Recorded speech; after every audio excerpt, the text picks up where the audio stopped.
Run it up, then run it back. Run it up, then run it back. Run it up, run it back. Run it up, then run it back. Oh my God, we made it to Friday, and what a week. We got a game finally in, and what a game it was. Chandler P, Lou Will, Michelle B. We got some hoops to talk about. Before we even get started, our SGP hit, you guys. Look at us. Look at us. Look at us. Winning, always winning. Here we go. There it is. Haliburton, who even are you? What a stunner, a building silenced in a matter of seconds. 111-110, your final. Haliburton with the most ridiculous shot with 0.3 seconds left on the clock. Pascal Siakam finished with 19. Obi had 17 off the bench.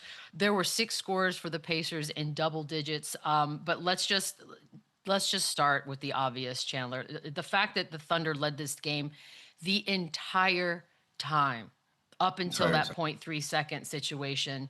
And then the Pacers did what we really honestly should be used to by now, and yet we're still all shocked again here on Friday morning. But take me through what you saw and how you felt, because it was a stunner. I still can't believe it. I mean, just a ridiculous comeback, and just continue to do what they've done all playoff long. So like you said, I don't know why we're still surprised, but we are. And again, this team is just resilient. They fight. They're getting breaks like this where they're hitting shots off the glass. They're getting to the hoop, but this team earned it. They made big plays down the stretch. This was an insane shot by Nembhard. Then he goes down the other end and plays unbelievable defense on SGA to get the stop.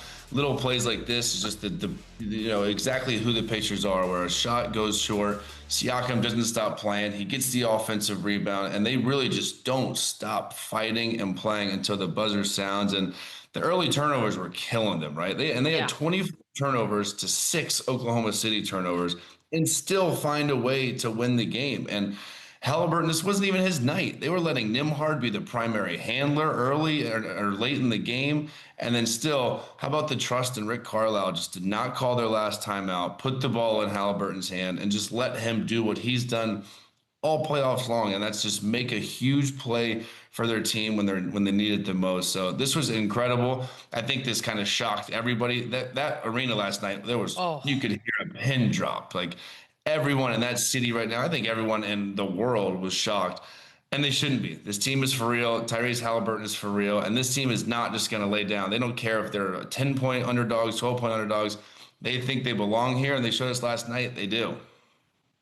I wasn't surprised at all. I'll be honest. Now, I did have OKC finishing this game, and obviously they were winning the game for, everything but 0.3 seconds. But when you turn the ball over 9 times in the first quarter, then you turn it over 9 more times in the second quarter, and you're still in the game, you can see the writing on the wall. Like, this is a team that's always went on runs, and they can score in bunches. So when they were down and they were turning the ball over, OKC wasn't scoring on those turnovers. They did a great job in game planning and saying, hey, this team forces turnovers, but if we turn the ball over, don't hang our heads, just battle back, get back on defense and build a wall and make them score in the half court instead of the transition.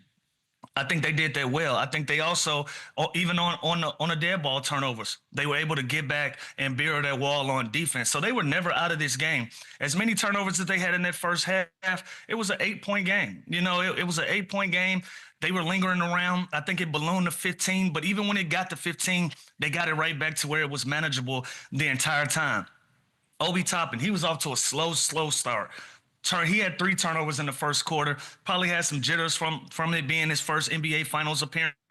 Once he shook that off, he made some timely, big shots. Nembhard made big shots. Nesmith made big shots. Pascal Siakam was the steady one. We were criticizing Holly the entire game until he made that shot. These guys won this game by committee. And again, if you don't put this team to bed, if you don't put them down immediately, they're always in a position to come back and beat you. And that showed last night, and give credit to Carlisle. He didn't call that timeout. They found their guy. That some people can make the case that Holly was struggling or he was having a bad game. Everybody was ready to criticize him, but you give him one opportunity to win a basketball game. I remember Sam Cassell used to always tell me that. Listen, if you're struggling in this game, it's all right. Just make a big play, make a big shot, and we go home winners. And that's what Tyrese Haliburton did last night. He didn't hang his head. He didn't make any excuses. He didn't worry about anything. He stayed steady. He stayed the course. He ain't made a big shot, and he stunned OKC, and he put him to bed. Yeah, I don't think anybody in Indiana this morning woke up and was mad at Tyrese Haliburton for the way he played for 3.5 quarters. You know what I mean? Our boss was mad more at him than last night. 3.5 quarters, Chandler. About. I'm convinced. I'm convinced that's what happened. The minute we start talking smack on the thread, bam! It's like we were. It was ridiculous, and it was true. They put the ball out of his hands. They gave it to Nembhard. They were finding other ways to be successful offensively, and Nembhard had it going. He was kind of picking the defense apart, which is unbelievable how good he is in the postseason too against that defense. But Lou touched on a great point. OKC had 14 steals and 24 turnovers they forced, and they only scored 11 points off turnovers and 11 points in the fast break. Like, that is not taking advantage of what you do great. What they do is junk up the game, force you to, play fast, make you uncomfortable, and then they get out and score. They didn't capitalize last night on what they do best, and that was a huge issue because it seemed like the game was out of hand. They did get down 15 points at one point. But they would come back and Nesmith would hit a three. They'd come back and Nembhard would hit a three. Siakam would get a bucket. Miles Turner would hit a three. Like, everybody had pivotal moments last night where they stepped up and they hit big shots just to kind of keep this game in reach. And then when it matters the most, Tyrese Haliburton, this might be one of the most clutch playoffs ever. Like, I can't think of another guy, superstar or not, who's done what he's done. Here we go. Okay.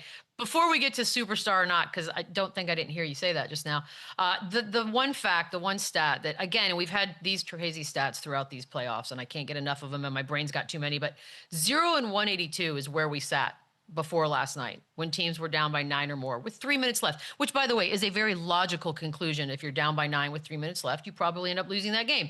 That's since 1971. That changed last night with the Pacers win. Now, one team has been able to pull that off.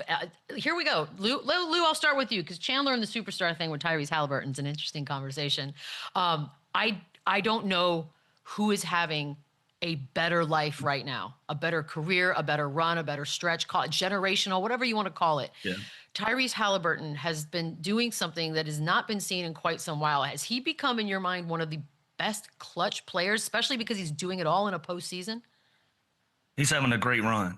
I'll be honest. He's having a great run. We like to say ever and list and all of these things, but right now, in this moment, he's everything that you need in an all-star caliber guy to carry you over the finish line. He got a lot of help last night. But again, when you get down to that last stretch of the race and you hand that baton, you're going to hand it to the fastest guy on the team. That was Tyrese Haliburton last night. You can do everything you can, but we need you to get us home.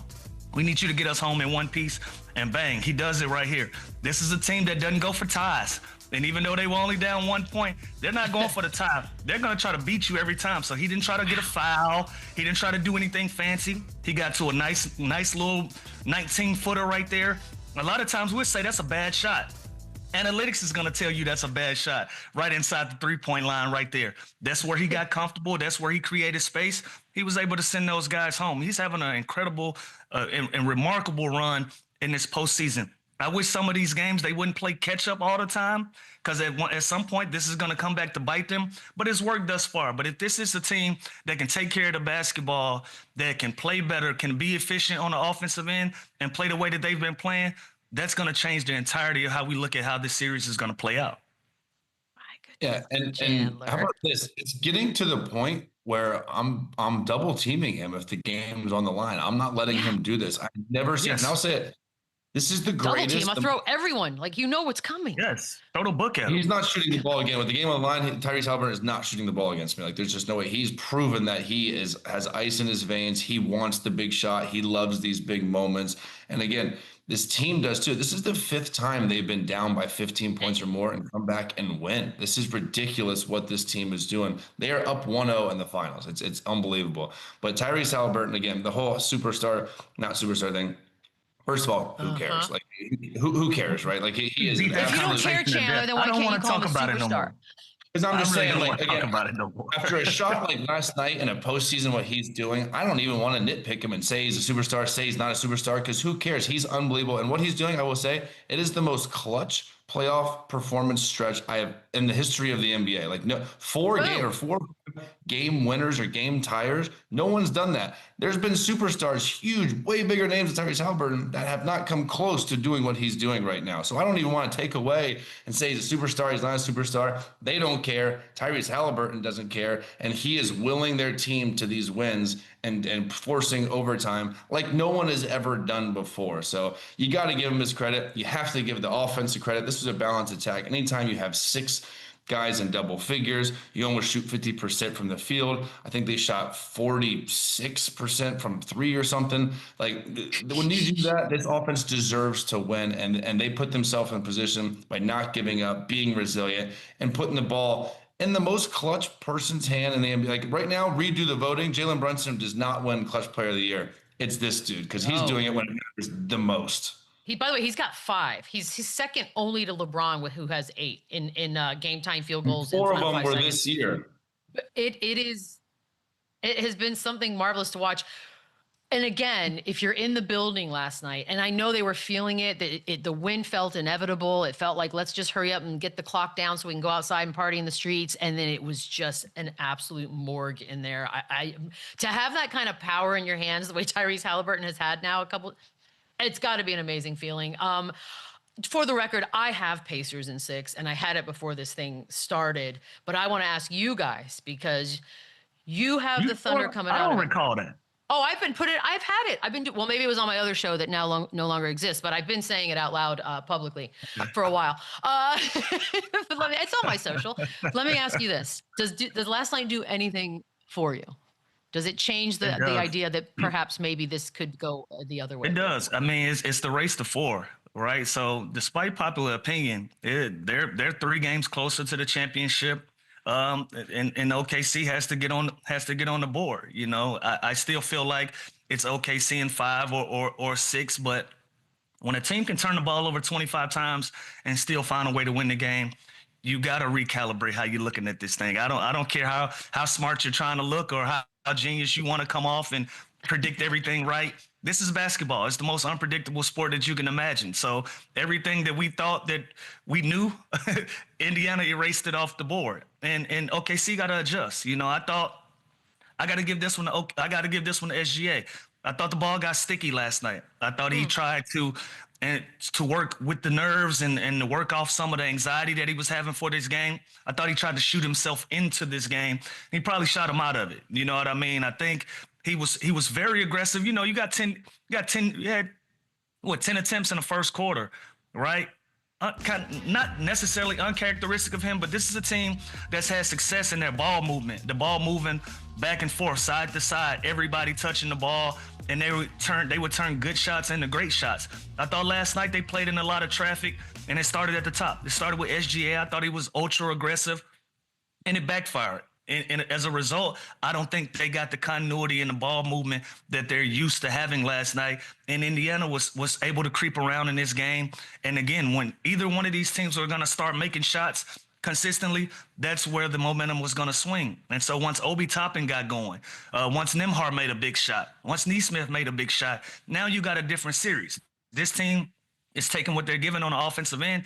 And OKC was kind of just settling and playing too much ISO basketball, and the ball got sticky and it bit them in the ass. Yeah, I mean, we could start being a little nitpicky about all that, Chandler. Jalen Williams had the ball. Like, what did you think? Were you a little surprised that that's kind of how they went given the season?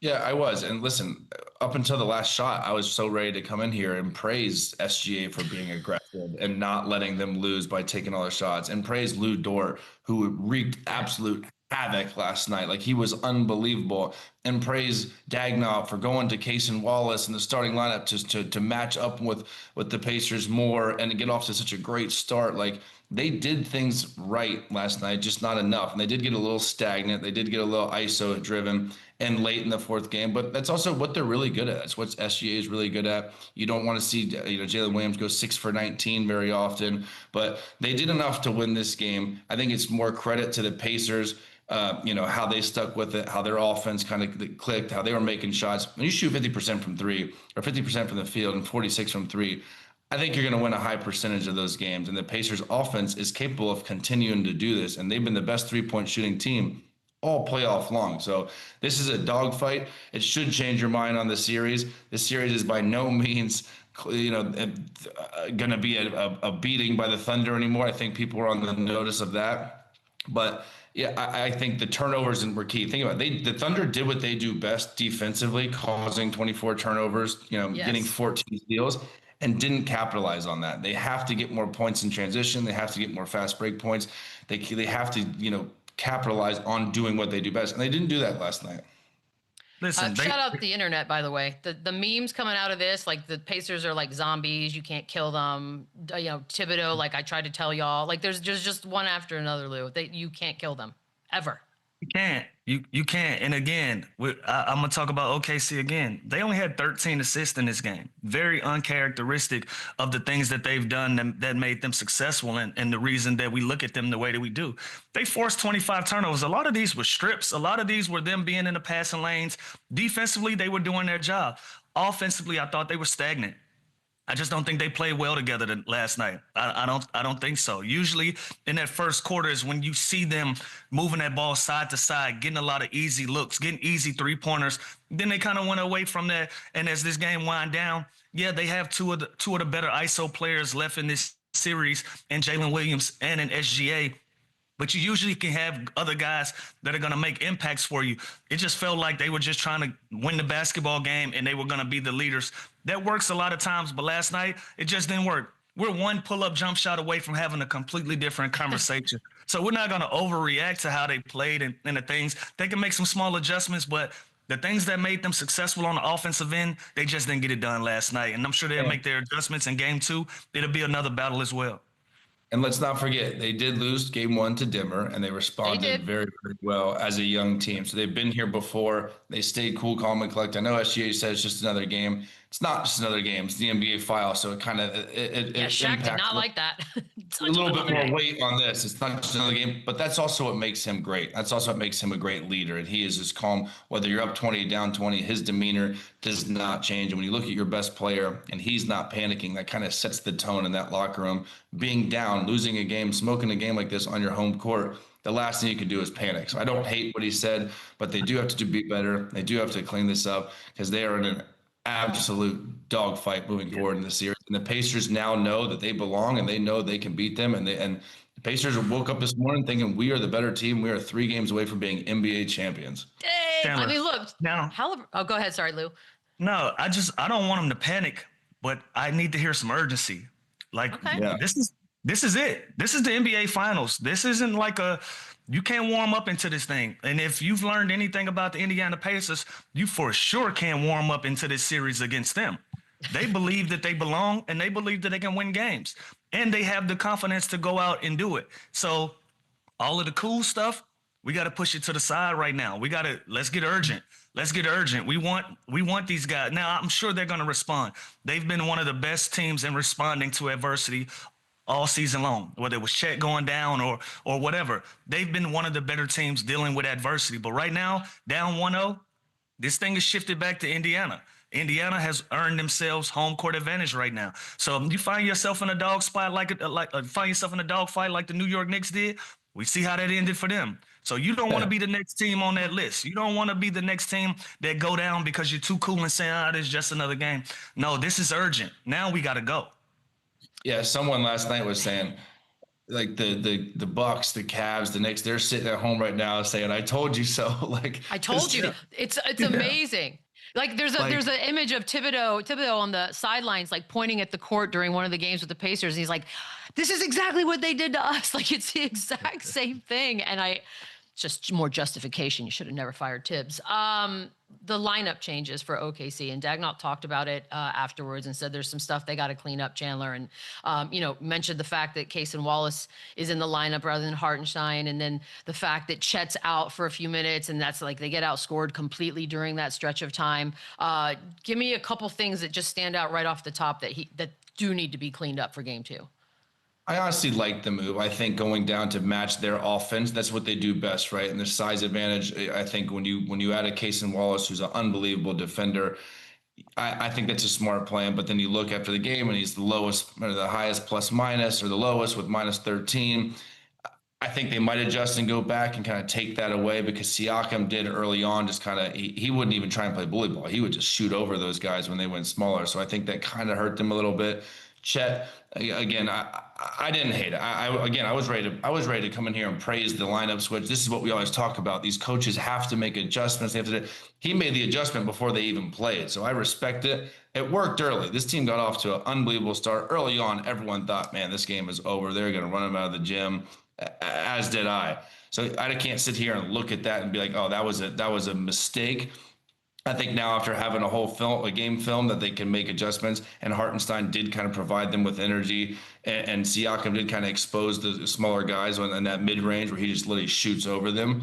So I wouldn't be surprised if they go back to the double bigs with Chet and Hartenstein, just looking how this game finished up. But I didn't hate the move, and I kind of respected it, honestly.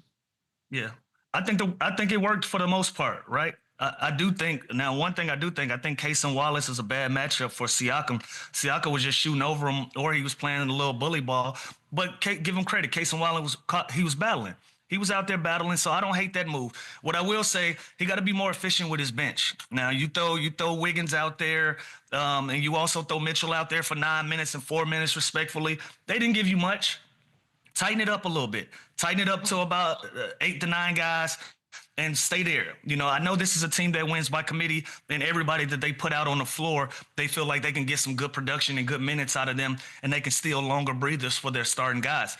But this is the end all be all. Like, we gotta tighten this thing up. And so I think with those things, you play Hartenstein more. You give Chet those extra 4 or 5 minutes that you gave to Wiggins or that you gave to Mitchell, other guys, because it just didn't work out. You got to tighten it up. And again, man, when you play a team that turns the ball over 25 times and they beat you by 1 point, that has to be alarming to you. But at the same time, you don't overreact. And so with Shai's temperament, with him saying it's just another game, I don't agree with that part, but I don't think they overreact as well. I mean, it's also probably a little bravado, right? Like, you don't want to look in. Even if inside he's like, oh God, you can't appear. But you can't look too cool either. You can't be too cool either. That's not the time. Yeah. This was the same guy that was smiling when they lost and walking off the court. Like, this is his demeanor. I don't have a problem with that at all. You know what? Was another big key to the game was the bench. And Oklahoma City's bench, you're down 1-0 now. Like, you know what I mean? The first game, the bench went to Indiana. They outplayed them. They were more productive. They were more efficient. The bench of the Patriots have been great all season long, all playoffs long. Obi Toppin, fantastic last night. McConnell found a way to kind of get his 9. Matherin didn't even have a big game. Usually you're going to see double digits from him. He only had 5 points. But after one game, the bench for the Pacers was better last night. So Oklahoma City, we always praise them, how deep they are. They can go with 10, 11, 12 deep. They also got to be better. They got to match the Pacers bench. But again, they went 11 guys. You go 11 guys. It's hard to catch a rhythm like that. You got to slim this thing down. I understand. I get it. All of those guys can play. But right now, we're trying to win a series. We got to tighten it up. We got to go with the guys that we know for sure is going to give us what's needed. We can't really experiment a lot. I like the fact that they made their adjustments before this thing started. But now here you go. You're going to have to make another adjustment. So now we might see Hartenstein back in the starting lineup for game 2. Now you don't have any consistency. You don't have anything that you can really rely on with, other than the fact that you know that everybody can play. Because everybody can play doesn't mean that they need to play. This is an adjustment that they also got to make. Like, TJ McConnell is a guy that you know he's going to give you some. Matherin is a guy you know that's going to give you some. Toppin. You're not going too much deeper. Bryant is another guy that's going to. But other than that, we're not doing too much. We're not gonna do too much. OKC got to take a page out of that book, and they just got to be efficient with the guys they put on the floor off the bench. You know what? That's an interesting point, Lou, because it's part of like why the luxury of having such a great lineup and depth is the fact that you can make these tweaks. And I kind of feel like people would disagree with you maybe, but we got Kenny Beecham on the other side, which is perfect. That's fine, but I know they can overdo it sometimes. You can just overdo it. I like the point you're making because it's something to think about. We'll ask him about it on the other side, get his reaction as well on what we saw last night. Yeah. Run it back, run it up, run it back, run it up, run it back, run it up, run it back. Kenny Beecham's back, baby. Okay, we're going to get into some of the details, the minutia, Kenny, because I know you heard the back end of what we were talking about there as far as depth and lineup and what you do in the finals, but just the moment, the 0.3 seconds left on the clock, what'd you think? I don't know, man. I feel like Indiana Pacers team has to be like America's team because they keep giving us bangers. They keep giving us bangers, man. Haliburton doesn't have a good game. They don't use a timeout off the rebound, and he comes out and hits the shot that he's hit all season long and all postseason long. To have a game-winning shot in every single round of the playoffs is something we've never seen before. So I was excited. I don't have a dog in this fight. My team has been at home for a very long time. But seeing the game winner, I don't know how you cannot be excited about it. It's I don't even know why we doubt them anymore at this point, which is the crazy part about it. Where does he shoot up the ranks for you as far as clutch players? I know Brunson just got it for the year, but we didn't see all this coming either in the postseason. Yeah, I think that the postseason has to hold more weight than any regular season thing, right? So who cares about the actual award of Clutch Player of the Year? I don't even think the players care about that award since it's so new. But he has to be towards what, top three? Because if you hit a game winner in every single postseason series, and then also in the regular season, you were 9 of 10 in game time or going ahead shots in the regular season, he has to be in the top 3. I mean, I don't want to be hyperbolic here, but I don't know how many people you can take over him because the stats are the stats.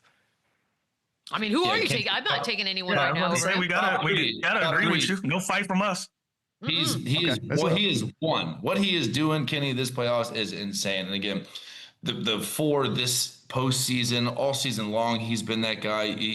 Carlisle doesn't burn the timeout last night because he trusts him more than anybody just to go and just create a shot. It's a really good defender. So we always argue, who's the face of the league, and now there's this new argument: is he a superstar? And I think it's ridiculous. Who cares? I think there's levels to a superstar, but what's the criteria in your eyes to be a superstar? I don't know, but I'm similar to you. I don't really care too much about the labeling that we put on these players. I will say that after they closed out the series versus the New York Knicks, I got a FaceTime from Tyrese himself, who was laughing at me because I switched my pick from Pacers in 7 versus the Knicks to Knicks in 7 versus them. And he was like, that was the wrong move. And he was also laughing at my point guard rankings because I think I had him as like the 6th best point guard in basketball. And he was like, now look at us now. And what I told him was, you got one more series. If you win 4 more games this season, then we can have the real conversation of where you belong in the hierarchy of the NBA. But I got too much respect for these players to be labeling them, because I could come up here and say he's not a superstar and he could hit another game winner 2 games from now and be like, oh, maybe he is. So I don't think it matters too much. Yeah. And it's all subjective, and we've beat the life out of this conversation, for Christ's sakes. Like, we beat the life out of it. It's all subjective. Yeah, because at the end of the day, it's about what the fans want. And I agree with Kenny in that aspect. The fans are going to label it whatever they want to label it, but it's an invisible crown. It's an invisible crown. Like, superstar or not, fans are going to show up. Listen, I'm going to tell you my criteria. My criteria is this. If you come into town and it's easy to go see your game, that ain't superstar status. But when Steph comes into town, LeBron and all of these guys, you got to wiggle a little bit to find a ticket that you really want to be in the house. That's superstar status to me. Other than that, it's all subjective, and we've beat it to death, and I'm tired of having it. So that's my take. I don't hate lose criteria, by the way. There's an actual, it's a system. I don't hate it. And by the way, everything goes into it. Popularity goes into it globally, worldwide. Like, do you say the name Tyrese Haliburton in Turkey right now? Do they know it more than like a Chris Paul or a Westbrook? Anything, you know what I mean? I don't think they do yet. And that's not a knock on Tyrese Haliburton. It's the shoes. That level of popularity. It's work to be done. Yeah, it's work to be done. The same way he's calling Kenny and he's checking him on where he ranks. Yeah. Keep fighting to the point that we don't have to debate anymore. Once we get to a place of no debate, then everything's put to rest. And he does keep receipts, because I'm in some group chats with him and I've been texting him. he was on Chandler's head too. Oh, he's all over me. He's all over me. I love this. The whole Tyrese Haliburton now? What just happened in my whole year, right? We're just all being used as bulletin board material. It's like, he thinks this, well, we're going to prove him wrong. Does he have to knock off the Thunder and win a championship this year to be considered a superstar, or go up in your rankings of point guards in the NBA? Like, you know what I mean? What does he have to do to be like that top 3 point guard now? Because it's obviously a loaded position. There's obviously all these names, all these stars: LeBron, Steph, KD, Giannis, LUKA. You can't argue that they're superstars. But what else does Tyrese Haliburton have to do to be considered one of these guys, or a top 3 to 5 point guard in the league? I don't know. I think that it's a hard, like, to get into top three is really tough because I don't know how y'all look at positions, but it's like in some order it has to be Luka, Curry, and Shea, right? And we talk about lead guards across basketball. For sure. It's going to be hard to penetrate those top three names. But as far as like adding him to this graphic, I mean, if he wins a championship against this dominant OKC team, hell yeah, we can add him. Like just slide everybody over one spot, and we can put Tyrese in that position. But I also don't think he needs it necessarily, right? Like we said, all of this is really subjective at the end of the day. And like to take a team to the conference finals in back-to-back seasons, and to go to the NBA finals in this season as the lead guy, even though he didn't win MVP of the Eastern Conference, which I have a problem with. I think we can all say, like, with our subjective opinions, he could be a superstar for me and not so much be a superstar for someone else, because he would be a different looking superstar than those other guys. Those other guys, you can average 25 to 30 points per game, and that's a normal night for him. This guy's a superstar potentially, and he had 14 last night. Like, that's just different. Right. This is a different level of superstardom. Yeah, and some of these guys that were and his role for this team, no doubt. Yes. And I think you have to know basketball more, right? To like understand and appreciate. It's the same with this series. Like if you don't like basketball, you don't like this series. I think Tyrese is that. If you don't love basketball, you don't understand why he's so important, and you can't really have the argument with someone. If you're just a hater, if you don't love what this dude's doing right now. And popularity is a big part of this conversation as well. Some of these guys might play like crap, and we're going to give them the benefit of the doubt based on what their name is. Thank you. Tyrese Haliburton, he plays like crap. We're going to grill him for 30 minutes straight. So it's all subjective. But Kenny, I want to ask, man, after game one, you flip-flopped once before. How do you feel about this series now? Where do we go from here? Yeah, Kenny. What are your thoughts? Where do we go from here? Can they actually pull this thing off and win a title after last night and what you saw? They could. I wouldn't put my money on it, though. I did. I still feel like OKC played the better game. I mean, they played 42 minutes as the front runner, and then obviously they collapsed. And it's similar to like game one versus Denver a few series ago, where they had the control of the game, and then in those last couple minutes, it seemed like maybe the lights got too bright, shots didn't fall, whatever it may be, and the opposing team came out and took that win. I thought that Mark Daigneault had a couple things that he has to answer to, with them going smaller down the stretch and giving up a few offensive rebounds that led to open looks from Obi Toppin late in this game, and so on and so forth. So I do believe this OKC team is still the better team. It's just very similar to that Denver series, because J-Dub also didn't have a good game, which is what we saw for the first 4 or 5 games of that series, and you expect him to be better.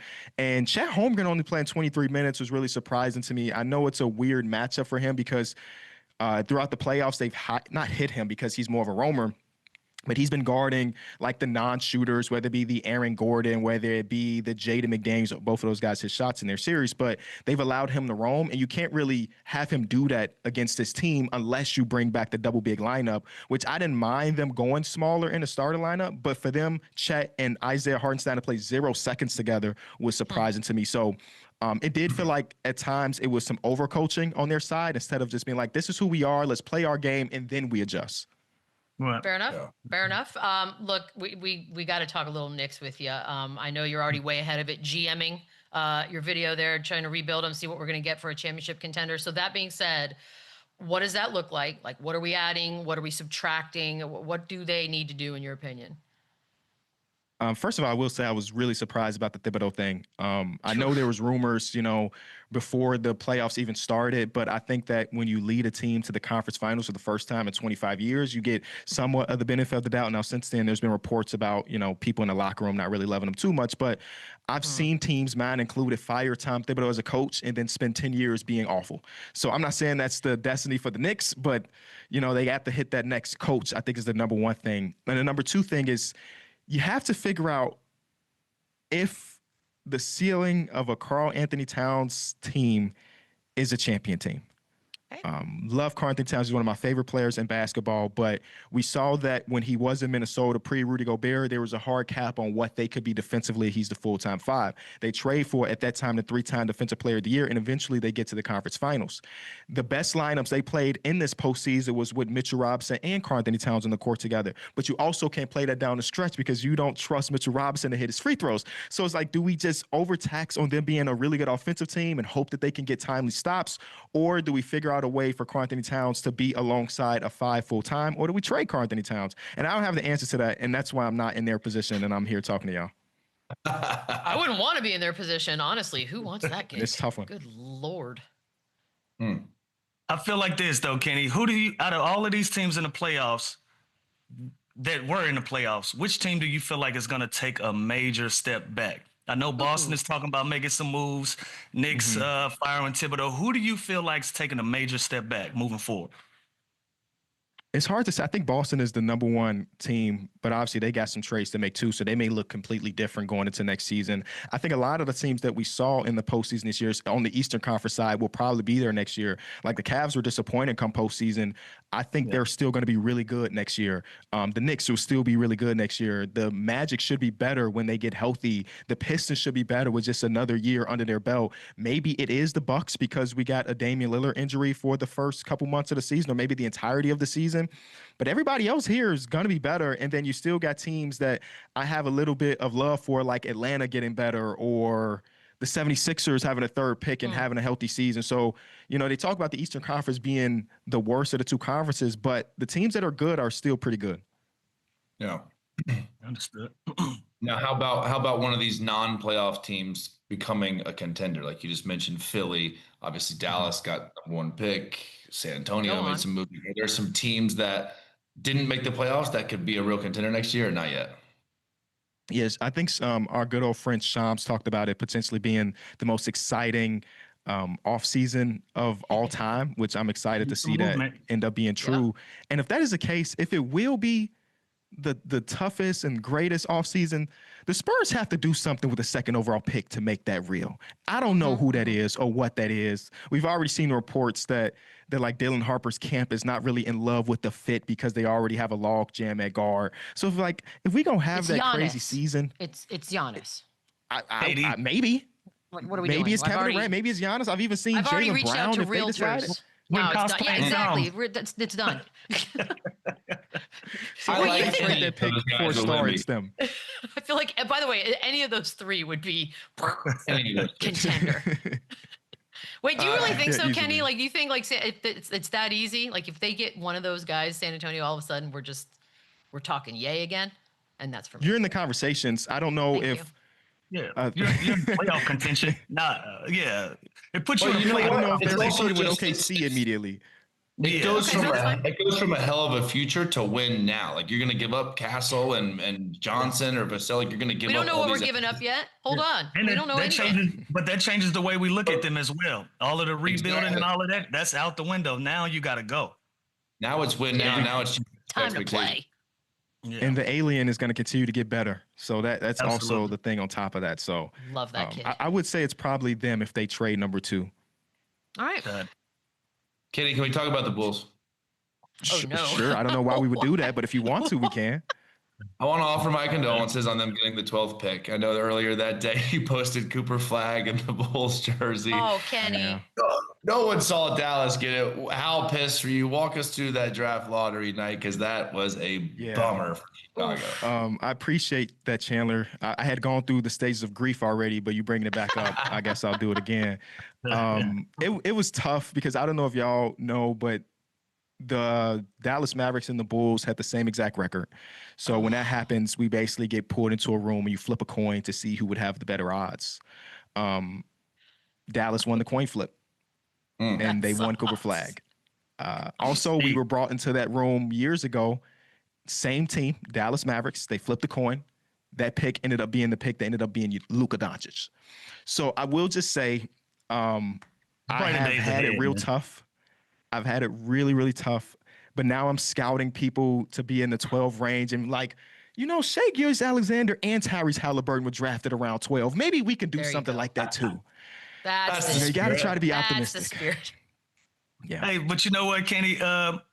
It looks like the Bulls are, you know, Vooch name is flying around for a swap with possibly Kuminga doing something there.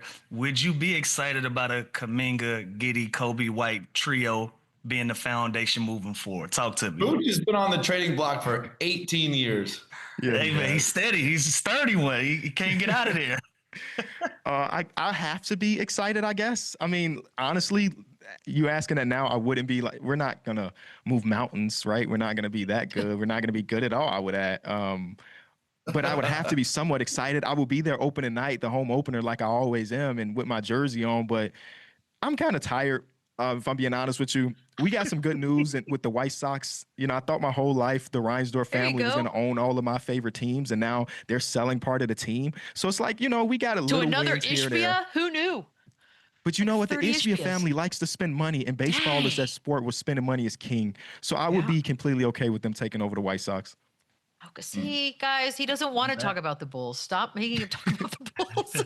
Well, the White Sox are way worse than even the Bulls, so I don't even know why I'm talking about them. But I get that the Reinsdorf thing has been decades and decades. The fact that news broke, I felt for White Sox fans as well. I was like, all right, it's a fresh start. We'll see what happens. Adam Silver been doing the rounds, obviously, and the All-Star game, Team USA, Team World, that has now finally been said out loud. It's going to happen. Your thoughts on that? I know there are a lot of details we don't know yet, but just overall, what do you think? Yeah, I think it's interesting because we would have, boom, this is, I'm so happy you got this graphic. Me too. We're going to be cutting a ton of great American players, right? I mean, theoretically. That's what we were talking about yesterday. Like, the numbers are a little off. Like, there's a guy on the American side. Does he not make the cut based on him not being from the international side? Devin Booker's not going to make the All-Star game because the world needs Franz Wagner. Like, that's not fair. Well, I mean, look, some of that might change. We don't know. First of all, Jason Tatum's hurt, so take him off. There you go. There you get Booker. What else you need? I'm just saying, like, I don't know how they're going to do the actual voting when they get an American deserves the All-Star more than Porzingis. Like, does Jamal Murray finally makes it? Like, what happens now? Franz, I feel the same way that they're feeling because there's a lot of players on that world side that aren't even close to the people on the American side. I got a lot of love for Franz or Jamal Murray. Yeah, it's man. I know they got to just try stuff. I just don't know this is it. Honestly, I just don't know if this is it. And Kenny, all they had to do was play hard for one quarter. There's Lou. Lou's so That's angry. it. But Literally Lou, we asked quarter. every year for the last however many years, just please, for the love of everything, try. No one did. Can we put it back up? I want to see someone. And by the way, that's our list. Like, that's not not an official list, but you know, obviously. By the way, I know. So you didn't know to put Joel Embiid on USA or World, so you just fully left him off. Well, he might be hurt. Look, these are things you got to think about, Chandler, when you're doing hypotheticals. A lot of hypotheticals here. I don't know. I think from an energetic or a spirited competition, Kenny, for me, and I am the oldest one here, I granted, it brings back like Rocky versus the World vibes. And I think there's value. I love stuff like that. It's also going to be during the Olympics. So there's already going to be like this patriotic thing happening in the country.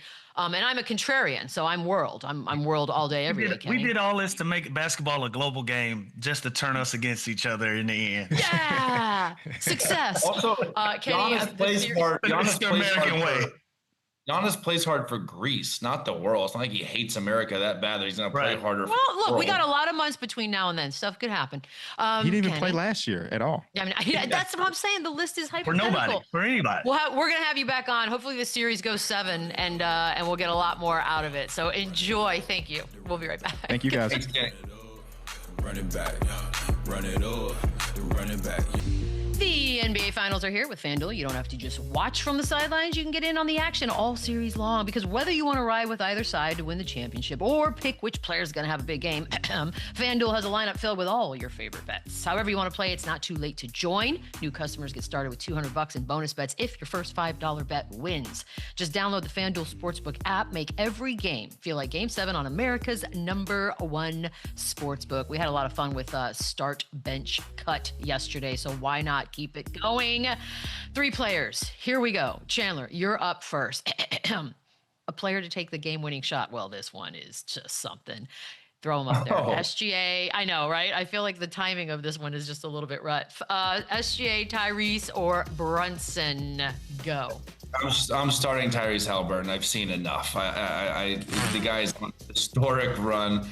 To take the last shot, what he's done just in this postseason alone, I'm starting Tyrese Haliburton. And then honestly, as far as the last shot, I'm probably going Jalen Brunson, who just won Clutch Player of the Year. So benching him and cutting the MVP, which sounds crazy to say out loud because he's the best player on this list. He's the best player in the NBA outside of Nikola Jokic. But for this game, for the sake of the argument, starting Tyrese, benching Jalen Brunson, and cutting SGA.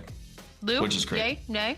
changing I got the exact 3. You know, based on timing, Haliburton is the guy that you want to have the ball in his hands at the end of the game. And obviously, you got to give the next nod to the guy that won the award. SGA hadn't made a lot of game winners. They hadn't been in a lot of game-winning situations. They sit a lot of fourth quarters. So with that, I think that's about the right lineup right there. This might be the most peaceful one we've had because it's very, very obvious, I think. Highest ceiling. Ooh. Cunningham, Banchero, LaMelo Ball. Lou, you're up first on that one. Go.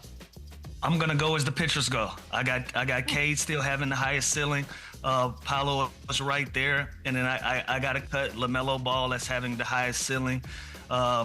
This was a tough one. All of these guys still got a lot of basketball to be played, a lot of things to accomplish in their careers, but for the most part, I feel like I got a good sense of where LaMelo Ball is in his career and what type of player that he's going to be. We're still writing a book on these other 2 guys. So I'm going to start CADE.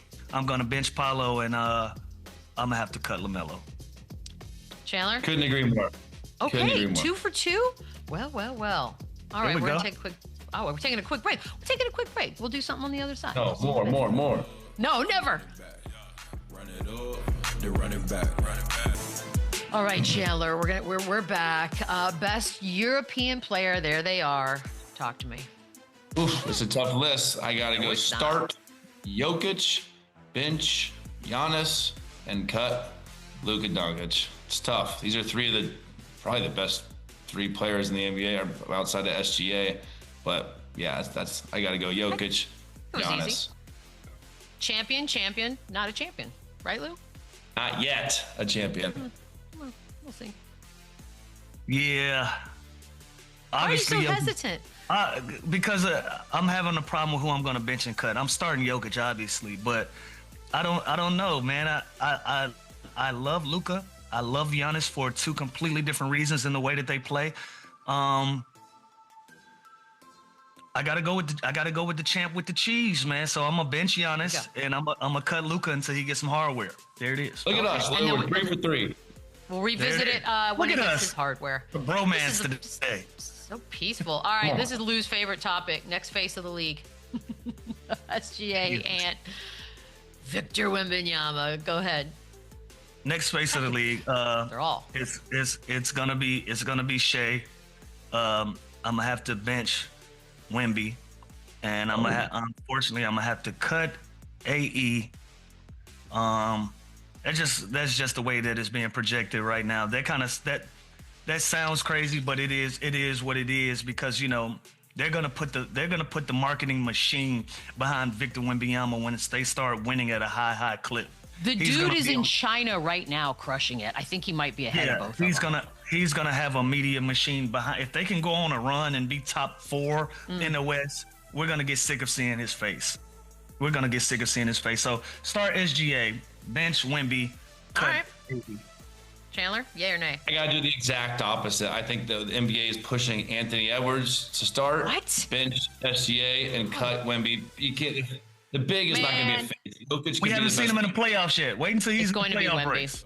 Oh, we're done. We'll see you on Monday. Ooh, good weekend. Peace. I'll take